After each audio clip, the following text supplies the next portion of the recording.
पुलोच्या सरकारनंतर महाराष्ट्राला स्थिर अशी राजवट लाभलीच नव्हती। इंदिरा गांधींनी शरद पवारांचं सरकार बरखास्त करून राष्ट्रपती राजवट लावली। ती संपायच्या आतच निवडणुका लावल्या। काँग्रेसला या निवडणुकीत स्पष्ट बहुमतही मिळालं। अंतुलेंना मुख्यमंत्री केलं, पण त्यांना 2च वर्षात सिमेंट घोटाळ्याच्या आरोपामुळे पायउतार व्हावं लागलं। त्यांच्यानंतर बाबासाहेब भोसलेंना संधी दिली, पण त्यांचाही पक्षांतर्गत विरोधकांनी बळी घेतला। नंतर वसंतदादांना पुन्हा एकदा संधी दिली, पण महाराष्ट्र प्रदेश काँग्रेसच्या अध्यक्षपदी प्रभा राव यांची निवड न विचारता केल्याने दादांनी मुख्यमंत्री पदाचा राजीनामा दिला। पण राजीनामा देताना वसंतदादांच्या मनात पुढील मुख्यमंत्री म्हणून 2 नावे होती। एक प्रतिभाताई पाटील आणि दुसरे शिवाजीराव पाटील निलंगेकर।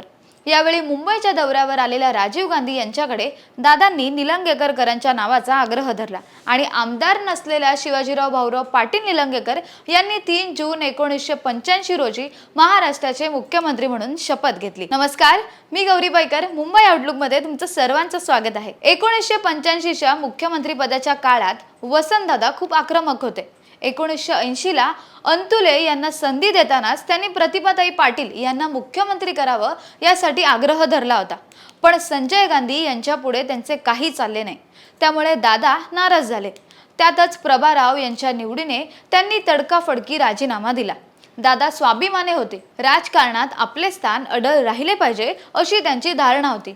म्हणून राजीनामा दिल्यानंतर दादांच्या सल्ल्यानेच राजीव गांधी यांनी शिवाजीराव पाटील निलंगेकर यांना मुख्यमंत्री पदाची संधी दिली। वास्तविक 1984 च्या लोकसभा निवडणुकीत प्रतिभाताई पाटील निलंगेकर आणि कल्याणप्पा आवडे यांच्या विधानसभा मतदारसंघात काँग्रेस उमेदवारांना कमी मते मिळाली, म्हणून ह्या तिघांची विधानसभा निवडणुकीत तिकीट कापली गेली। प्रतिभाताई आणि निलंगेकर हे दोघेही दादांचे निष्ठावान होते, त्यामुळे त्यांची तिकीट कापली गेल्याने दादा संधीची वाट पाहत होते आणि ती संधी मिळताच 85 ला राजीनामा दिल्यानंतर दादांनी निलंगेकरांचं नाव पुढे रेटलं। निलंगेकर मुख्यमंत्री झाले खरे, पण त्यांना जेमतेम 8 महिन्यांचाच कालावधी मिळाला।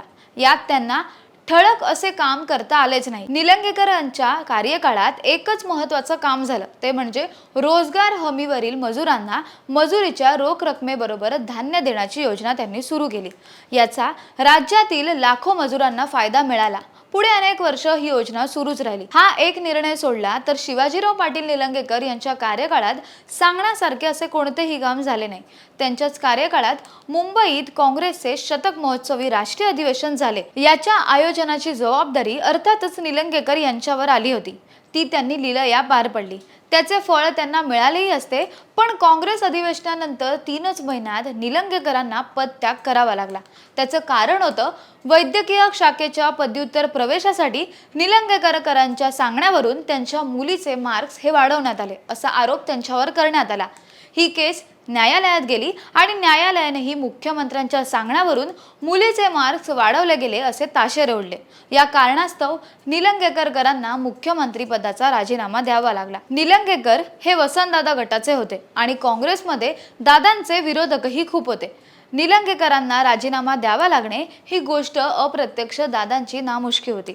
दादांच्या पक्षांतर्गत विरोधकांना हेच हवे होते।